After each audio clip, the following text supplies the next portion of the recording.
What's up, guys? Happy Monday. Welcome back to another episode of AKP Sports Talk. That's Ari. I'm Korea. Look, Ari, Seahawks had a great win, and I woke up in first place. How we feeling? How we feeling this morning, Ari? How we feeling? Yeah, it was quite an entertaining weekend of sports across really, all sports, NFL, college football, MLB, NBA. So a lot of great fun action this past weekend. Obviously some winners, some losers, as we're gonna have, as everyone's gonna have every day. But looking forward to another fun week. I think today is the equinox, right? Where there's every game has, or every sport has a game or whatnot. Yeah, you mentioned it. This weekend, very, very big weekend. I think we talked about on Friday how we're getting closer to the sports equinox, and here we are. Today's the day. Unfortunately, there's no college football since that's tomorrow on Halloween. But we do get some Halloween college football, and I'm gonna have a play for that. And but yeah, obviously today the sports equinox we have obviously an MLB game today. Game three of the World Series in Arizona. We have obviously the Monday Night Football game. We have some NHL hockey and some NBA. So so much to look forward to obviously this weekend. But we're gonna do a recap first of this past weekend, and obviously I'm gonna get into just NFL first. We're gonna get into the college football and then NFL, but you can find all of our recaps on AKP Sports Talk. That is our Twitter. That's going to be where we post all of our plays, guys.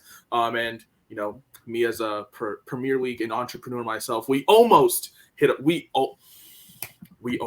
plus 500 parlay if Man United just would have scored but that's okay.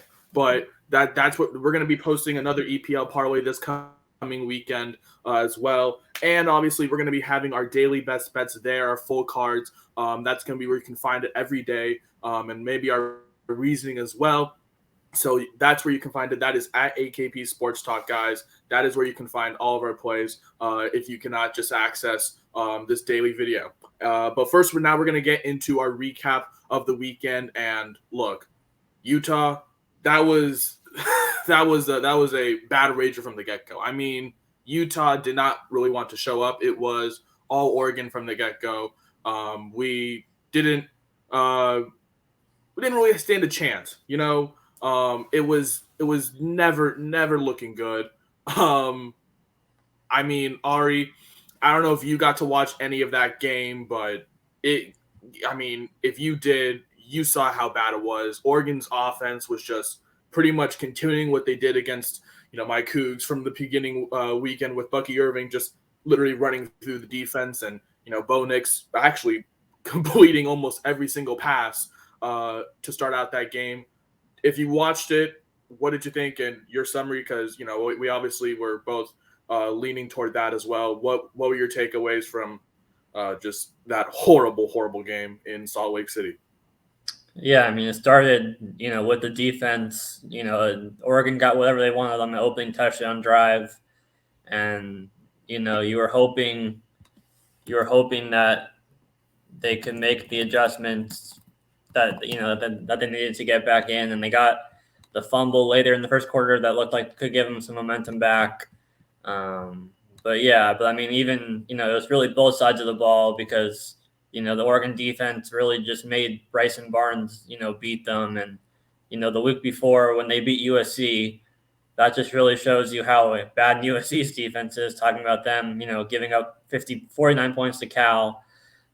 So this performance by Utah, it's a combination of how good Oregon's defense is, and also how bad USC's defense is, making Utah's offense look as good as they did the week before this past weekend.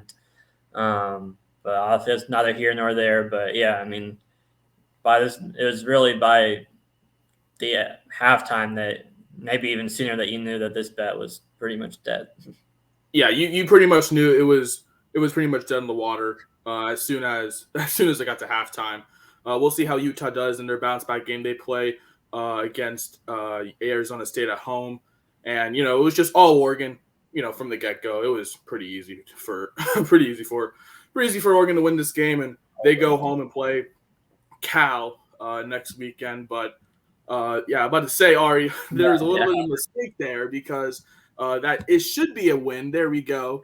In the Ohio State-Wisconsin game, I told you guys to take the under. It did go to like 46, but I told you to get it at 44.5, and it wasn't even a sweat. It cashed at 34, and like I said, it was a very scripted game. Very run heavy. Like I said, that was the game script. We saw what Ohio State was. Kyle McCord, he didn't look great, but he still had 2 passing touchdowns, obviously, to Marvin Harrison. Like I said, it's going to be Marvin Harrison, but obviously on the ground, they just went with Henderson. I mean, that was the Travion Henderson game. He ran for 207 yards. That's the weakness for Wisconsin. They don't have a good run defense, and that is kind of the reason as to why I kind of just knew that this game was going to go under. And then we looked to Wisconsin, and they just could not have anything against Ohio State's defense. Ohio State, one of the best defenses, but I will say Ohio State's offense to start was a little bit slow. Didn't really get moving. Didn't really, get their tracks, get their feet moving until probably the second half. But with Trayvon Henderson in the backfield, that was a pretty much free bet right there. So, Ari, if you did get to watch that game, what did you think of, the Ohio State-Wisconsin game? Just from a, if you did, Taylor, just from a fan perspective, what did you think? Was it a good game from an Ohio State team, that just came off of a really, big win against Penn State at home, going to Wisconsin, now taking care of business? Do you think this is a top 4 team in the country? I mean, just them being undefeated, I think puts them in that conversation, obviously, just by in itself. I'm still not fully sold on McCord and the offense in regards to, winning the national championship, fully. But also their defense is going to keep them in the game. Like you said, this is a really good call on your end. A lot of just kind of long grueling drives. And, there were some red zone stops that obviously helped the under as well in this game.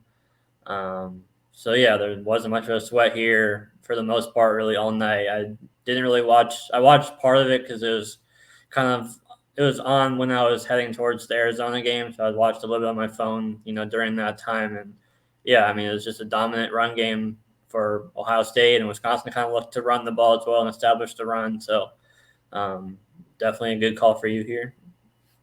Yeah, I'll take that. And then moving on to my NFL Sunday, I had the Bengals +4. That was a big W, obviously. Was not even a sweat. The Bengals just outplayed the Niners yesterday. They came to play. The Niners offensive line struggled to contain, Trey Hendrickson and, that Bengals pass rush that's kind of has won them all these games, obviously going undefeated against the NFC West this year. Sweat-free, Ari, as we talked about it as well. You were saying the same thing about +4 and the money line. So, just talking about it as well, what did you think about it? Yeah, I mean, to begin with, when we were, I think it was still unknown if Purdy was going to play, and I wasn't expecting him to play, and so that was, quite a surprise. But I mean, even with him playing, I still, like I said, I still liked it. I mean, yeah, the 49ers, I think Purdy had 2 picks and a fumble, coming, not even being a week removed from the concussion, and then he hit his head again in this game. Whether or not he was fully healthy, I don't think anyone really knows. I mean, you hope that he was since he played. But yeah, I mean, it was a great showing by Burrow and the passing offense. Again, we talked about the Niners secondary being a huge weakness, and obviously that was the case again. Burrow did a really good job of evading the pass rush, and he looks fully healthy now with that calf. He ran a few times as well. So yeah, it was the Bengals and Niners are kind of heading in opposite directions. Obviously, for us as Seahawks fans, it was huge for that, and then it was huge for our bet. So it was definitely what I expected and what I talked about last week. Yeah, obviously, just a big win for this Bengals team. We always talked about how, this Niners team, wishes they had the bye last week, but now they have the bye this week. But, just a team going into the bye in the wrong direction. And But we'll see how they are coming out when they hopefully get healthy. Or maybe not, but we'll see. And then the Bengals, looks like a team that is finally finding themselves and finally playing their style of football and getting a big win on the road, especially against a good NFC West team. That's a big win right there. And then, look, I'm not even going to talk about it this much. I had a pivot with the Chiefs first half -3.5. I put that on Twitter just because I saw this line going in the wrong direction. It was started at 7.5, and then it went down to 7. And then I think on Sunday it ended at 5.5. And obviously the Broncos just won outright, surprisingly. Just absolutely stopping Mahomes. And obviously Sunday morning we found out that Mahomes had the flu and he was sick and all this stuff, and it just did not turn out well. And I'm not even going to get into it more. It was just a bad game. Just throw it away. We'll come back next weekend. But Ari, I'm gonna let you get into your recap from your weekend. Obviously, you had a pretty successful weekend as well. You did have the Vikings on the money line. I believe you also had the Bengals on the money line. You had some basketball as well from Friday, Ari. So I'm gonna let you get into basketball for Friday, going 2-1, especially with the Spurs -3. Had a close win in overtime. And the Bulls, obviously, like we said, they had that overtime win, but it was only by 1 because of the Caruso 3. So you can't really count it for anything. And then the Magic by 2. That was a little bit sweaty through the first half, and then the Magic got out to their lead against the Trailblazers on the road in Portland. What did you think of your Friday day, Ari? Yeah, I mean, it was 2 overtime games, like you said. The Bulls game was crazy at the end of regulation with missed free throws and made free throws and turnovers. And so, it was fortunate to even get a chance, in overtime. And, like you said, it went back and forth in overtime, and Caruso got a steal and game-winning 3 for the Bulls to win by 1. So that was a tough loss. But the Spurs was also kind of a fortunate overtime game as well, where they won by 4, I believe they won. So they covered by 1 point.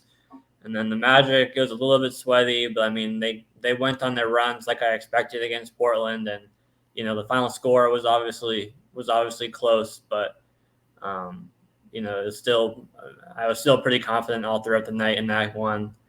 Moving on to Saturday, I don't not know how this under hit.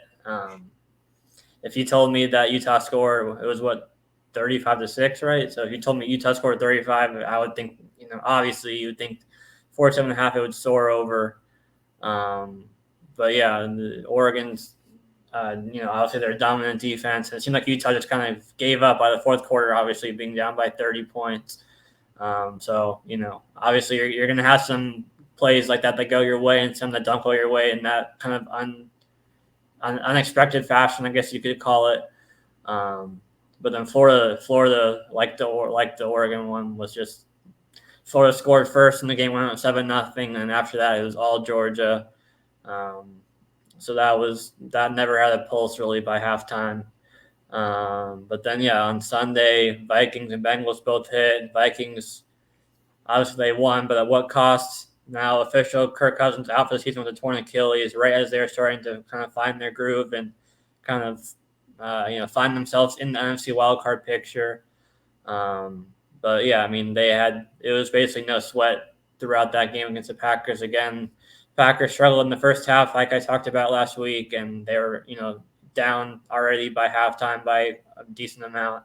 And the Vikings were kind of in control all game. And then, like I already talked about with the Bengals, being confident in them, kind of finding their groove. Niners, trending in the wrong way.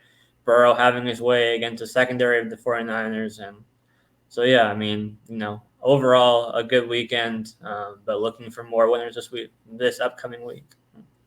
Yeah, like I said, you can only take the wins, and like I said, you only can reflect on the losses. And, like I said, the Bengals and, that was a great win. When you said the Vikings, they won it, but at what cost? They lost Kirk Cousins, and, we were just talking about, this team, potentially, tanking for the season, but then they get that big win against the Niners. And then people were thinking, with obviously Justin Jefferson coming back soon, this could be huge for them. And then they get another big win, but obviously Kirk Cousins now out for the season. now you kind of think, okay, where does this team really need to go? Because there's no Kirk Cousins and, obviously no Justin Jefferson for for another little while. So, a lot of questions for the Vikings right now, but obviously, and then the Florida game, that was just all Georgia all day. You can't really take anything else from that. But obviously, and then we move on from that and come into to today. Today, obviously, we have some big games. We have an NFL game, obviously Monday Night Football between the Lions and Raiders. And here are my best bets for that Monday night game. I have the Raiders plus 7.5. I bought it.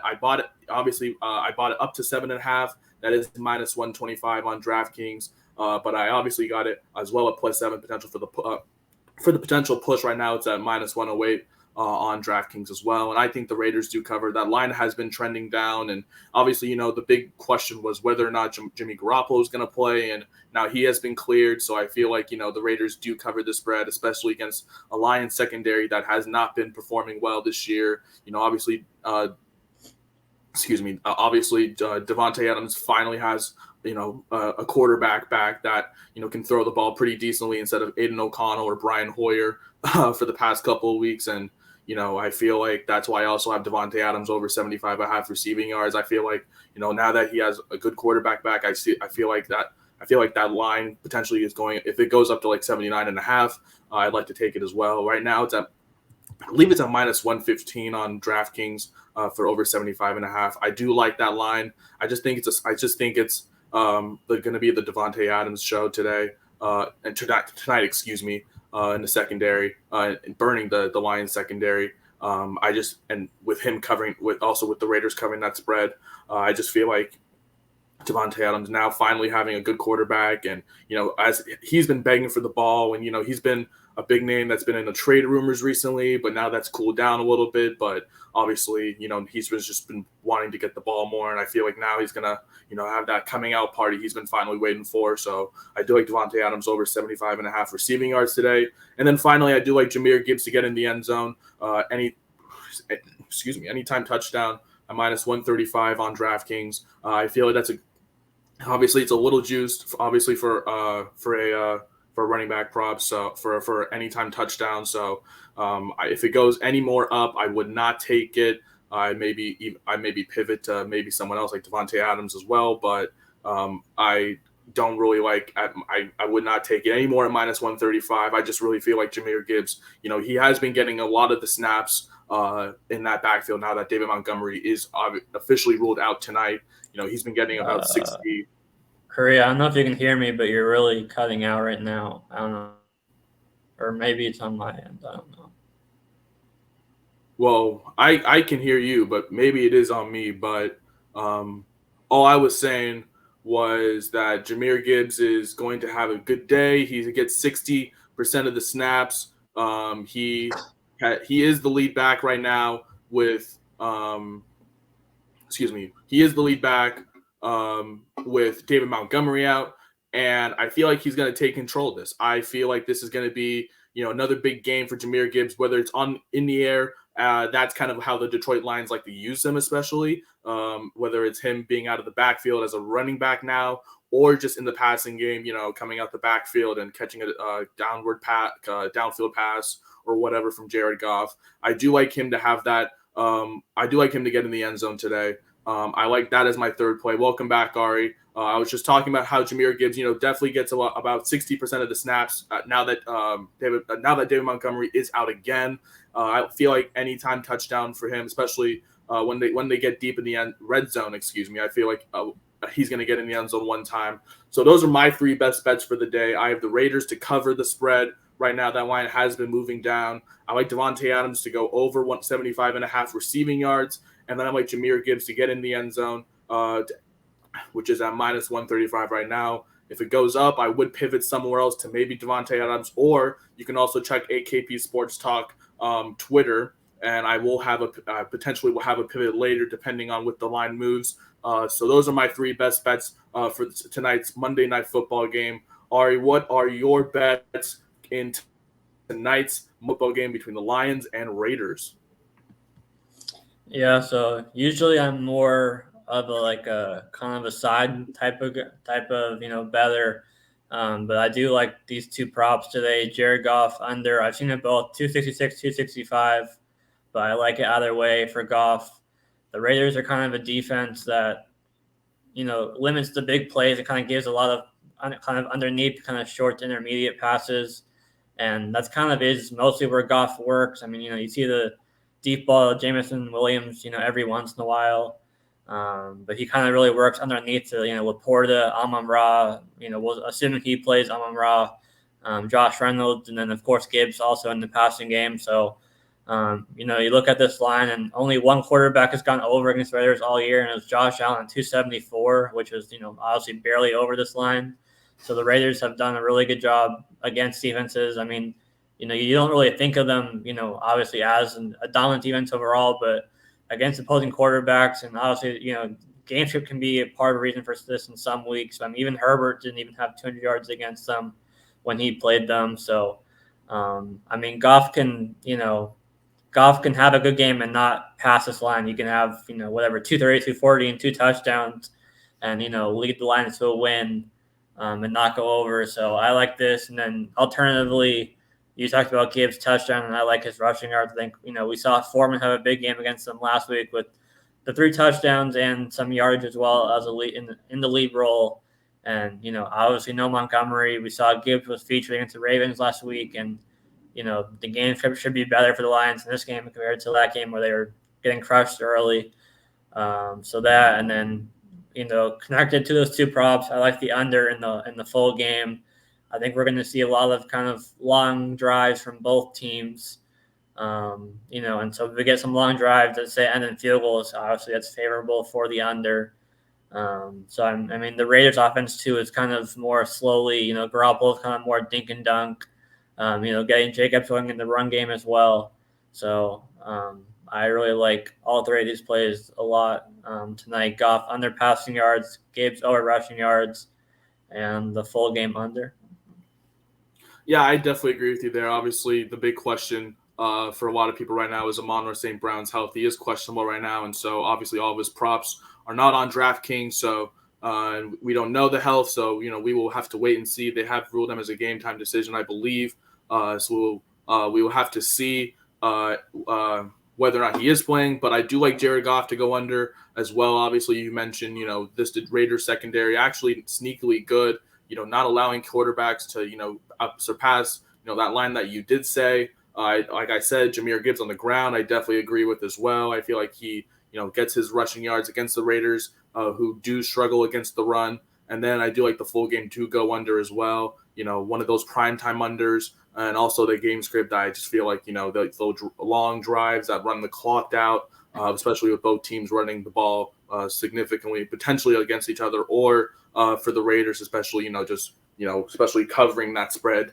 that obviously leans toward an under. So I do like the Raiders on the under as well. And then obviously today, like I said earlier, game 3 of the World Series between the Rangers and the Diamondbacks. This game is in Arizona. Obviously, this is the first game of 3 in Arizona at Chase Field. And my best bet for tonight is the Rangers on the first 5 money line tonight. I don't know what the line is at right now. Ari, if you could take a look for me, that would be fantastic. But I do like the Rangers just on the first 5 tonight.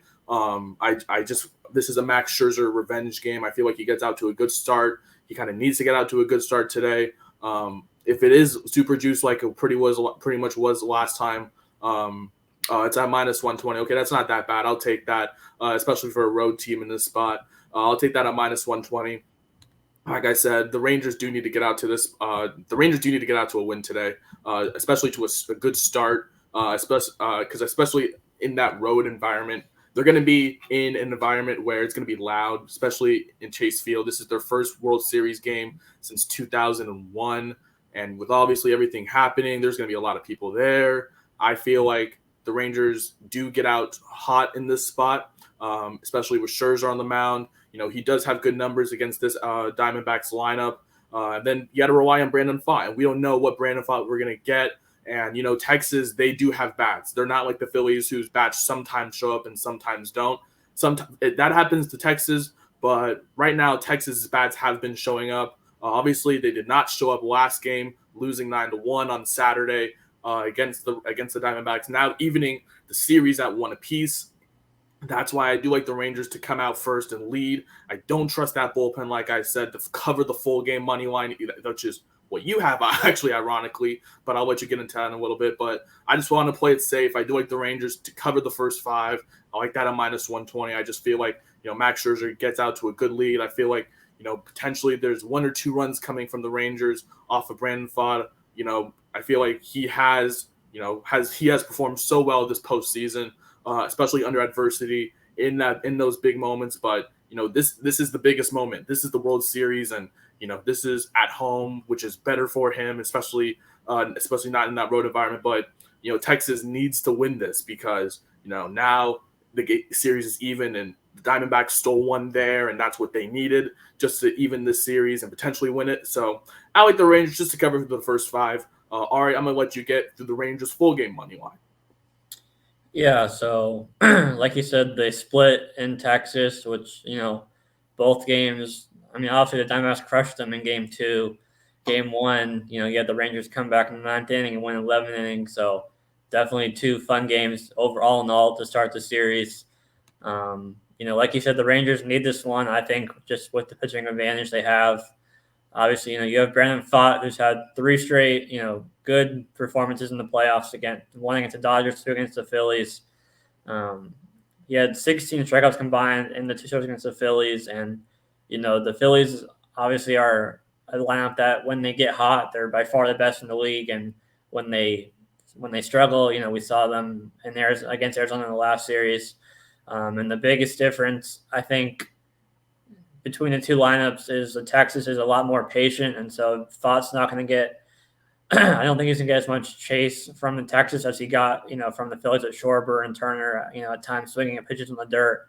Texas is a lot more kind of disciplined as a lineup, so I don't think he's going to have that same success as, making them chase, and as a result, I think he maybe won't go as long in this game either, with maybe being on a short leash, being in the road series. And Merrill Kelly went 7 in the last game, so the bullpen is pretty fresh overall with the day off as well for the Diamondbacks. So I'm not against the first 5 either for the Rangers in the spot, but I'm just taking him on the full game. I'm looking for Scherzer to kind of have his best start of the postseason against his former team. We forget, obviously a long time ago, but still there is that small narrative, if you want to call it that. But I like the Rangers to take it here and take a 2-1 lead tonight in the road series. Yeah, like you said, little bit of a nugget, but for those who do know, Max Scherzer originally, when he first came into the MLB, was a Diamondback. He made his debut with the Diamondbacks as well. So obviously, former team, but who would have thought Max Scherzer would be a Ranger in 2023? So, but here we are. I do agree with you. I feel like the Rangers more disciplined at the plate. I feel like that is the reason as to why they do get out with an early lead, as to why I do have the Rangers on the first 5. But obviously, I feel like, maybe with a lead justifiable enough, kind of like maybe the Diamondbacks where they were up by so much, it was kind of over. Maybe the Rangers full game money line is a little bit more of a lean, but I just don't know if I can trust that Rangers bullpen anymore. Like I said, especially in that kind of road environment, and your face is shocked, and I don't know. The Seahawks just traded for Leonard Williams from the Giants.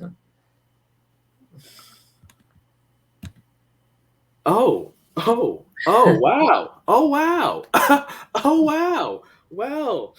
That is big. That is John Schneider's second in the 5th round pick.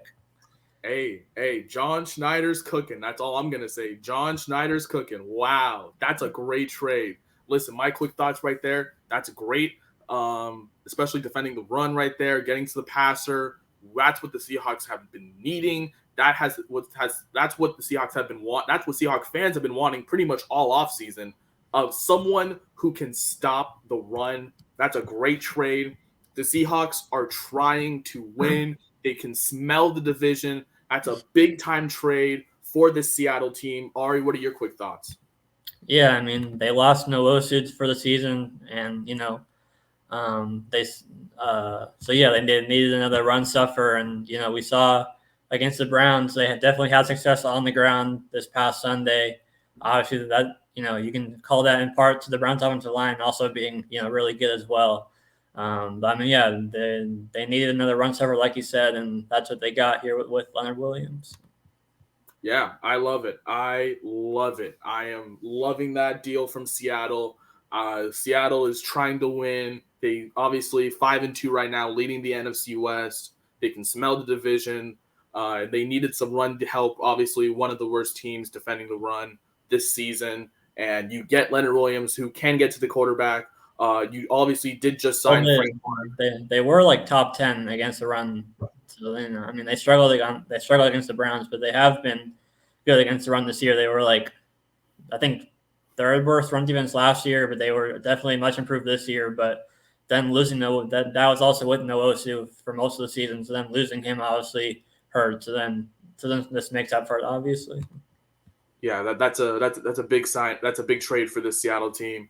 But I'm gonna let Ari now get into his best NBA bets for tonight's big slate. Obviously, another loaded slate on the cards tonight. But Ari, you only have 2 quick bets tonight. What do you have? Looks like you have the Nets on the money line and the Mavericks covering that -2.5 spread. Ari, I'm gonna let you take it. What do you like in both of those bets? Yeah, so you have the Nets off to against the Hornets tonight. The Nets are a 1-point favorite, so I just took the money line at that point. Nets 0-2, 2 tough losses, 1 point to the Cavaliers, and then they lost by 5 to the Mavericks, where Luka just could not miss in the last few minutes of that game. I think he had 4 threes in the last 3 minutes or something. Hornets 1-1, coming off a loss to the Pistons, and I think this is a good kind of get right game, for the Nets. We've seen Cam Thomas drop 30 plus in the first 2 games. I think this is a good matchup for him to have another big game. So I like the Nets to get their first win. And then speaking of the Mavericks, 2.5, I like them to cover in this one. 2-0, 2 kind of down to the wire games where we saw Luka and Kyrie, each kind of have their ways and late in the game. I think that this can be another one. Memphis has been terrible, just to say the least, so far this year without obviously a draw on suspension. Desmond Bane has had his, game scoring, but all in all as a team, Memphis has been terrible. Losses to the Pelicans, only 4 points to the Nuggets where they were down big and they kind of came back in the second half and made it a game. And then 7-point loss to the Wizards. And, I think as long as Jaw's out, they're going to continue to struggle. And I think that, this game could be close. Obviously, my line is a little bit safer, but I think that we can see another kind of closeout game from Luka, and maybe Kyrie as well, to where they at least cover the 2.5 and win at least by 3. I think they could win by 5 to 10 or so in this one. Yeah, I definitely see where you're coming from there on the Mavericks. I definitely agree with you. The Memphis Grizzlies now without John Moran, obviously with his game, I think 25-game suspension due to his actions with his gun-related videos and all of that nonsense. And then obviously we've seen how much of a struggle it is offensively for this Grizzlies team to score. Obviously they did trade for Marcus Smart, and you can say they boosted up their defense, but offensively, they are definitely lacking. So against some of these scoring teams, I do like the Mavericks to kind of close it out. So I do like the 2.5, and the Nets -1. You rather just take them on the money line. I definitely agree with you there. I think the Nets do get this win tonight. I definitely see it. I like it. Let's go back. Let's recap tonight. Let's recap all of our plays real quick. We're gonna go back to the NFL real quick. Here are my quick 3 plays. Raiders +7. I bought it up to 7.5. That's -125 right now, but I also will take it for the push at Raiders +7. That's -108. I also have Devontae Adams. Devontae Adams over 75.5 receiving yards. That's a -115 right now on DraftKings. And then Jahmyr Gibbs anytime touchdown. That's a -135 on DraftKings. And then Ari, his best bets, he has Jared Goff going under that line of 266.5, or if it goes down to 265.5 for passing yards. He has Jahmyr Gibbs going over that line of 71.5 rushing yards. And he has the total game going under 46.5 for MLB tonight. We both have the Rangers both on the first 5 for me. That's -120. And then the Rangers full game for Ari. That's -112. And then finally, for the NBA, we have the Nets money line for Ari, and then the Mavericks -2.5. That is the full card. I'm loving it. That is a Monday. It's the sports equinox. Let's have a day, people. That's Ari. I'm Kura. We will see you guys tomorrow. Halloween edition. We're not going to wear any costumes. We're not going to give you any spooky plays. We're going to give you some locks, maybe even a college football walk. We'll see. Who knows? It's a small slate. But that's Ari. I'm Kuri. We'll see you guys tomorrow for another episode of AKP Sports Talk. Thank you guys for tuning in. Don't forget, like I said, go to our Twitter to once again so you can see the full card for yourselves if you cannot make this video. So that's Ari. I'm Korea, and that's our Twitter right there, AKP Sports Talk.